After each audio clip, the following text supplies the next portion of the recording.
ఇప్పుడు రిజల్ట్స్ తర్వాత గమనిస్తే కూటమి మధ్య అండ్ జగన్కు మధ్య ఇంచుమించు 30-40 లక్షల ఓటు డిఫరెన్స్ కనిపించింది.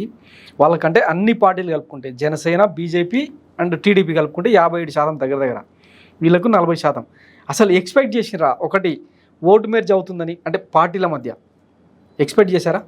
ఈ తరహా ఫలితాలు వస్తాయని ఆశించారా? అసలు ఫలితాల గురించి అయితే ఎవరి దగ్గర మినిమం అంచనా లేదు. ఈ రేంజ్కి 164 కూటమి మొత్తానికి హైయెస్ట్ మేమందరం అంచనా వేసుకుంది 128 లాస్ట్ ఫిగర్. అది ఓకే, లాస్ట్ ఫిగర్ మేము అంచనా వేసింది బాగా క్యాల్కులేషన్ చేసి.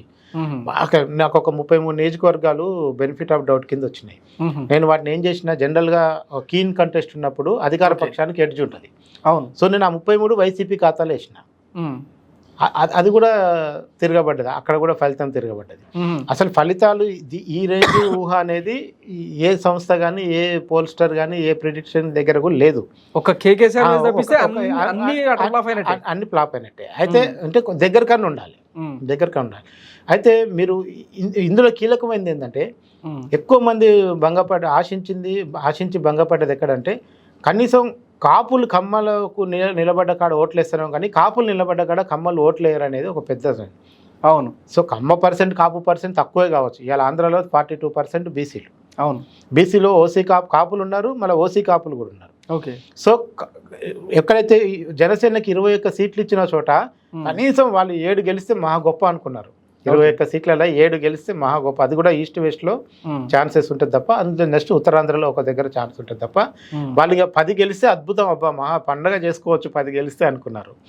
కానీ ఇవాళ మీకు ఓట్ ట్రాన్స్ఫరు టీడీపీ క్యాండిడేట్ ఉన్న దగ్గర ఎంత పడ్డదో బీజేపీ క్యాండిడేట్ దగ్గర అంతే పడ్డది, జనసేన క్యాండిడేట్ దగ్గర అట్లే పడింది. అసలు మీకు ఓటు పర్సెంట్ అబౌవ్ 80% జరగకపోతే ఈ ఫలితం లేనే లేదు. ఓకే. 80% సక్సెస్ఫుల్గా 3 పార్టీల మధ్య.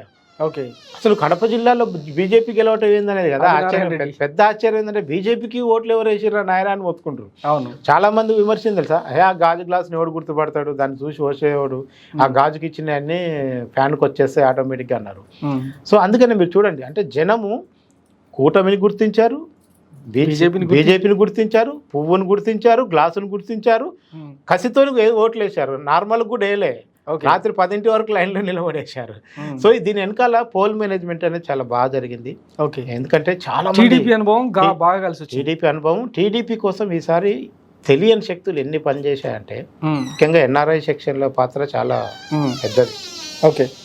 అది మనకు ఎవరికి కనపడలేదు, చాలా లేటుగా గుర్తించారు నేనేమనంటే ఇంకొక అంతకుముందు పోస్ట్ పోల్ టైంలో, ప్రీ పోల్ టైంలో ఎన్ఆర్ఐలు మరి వైసీపీకి ఉంటారు కదా, మరి వచ్చి బస్ యాత్ర కూడా చేస్తారు. వైసీపీ ఎన్ఆర్ఐలు ఏం చేస్తారు, ఒకవేళ టీడీపీ ఎన్ఆర్ఐలు వచ్చి మాత్రం పని చేస్తుంటే వాళ్ళు కూడా చేస్తారు కదా ఎంతో కొంత.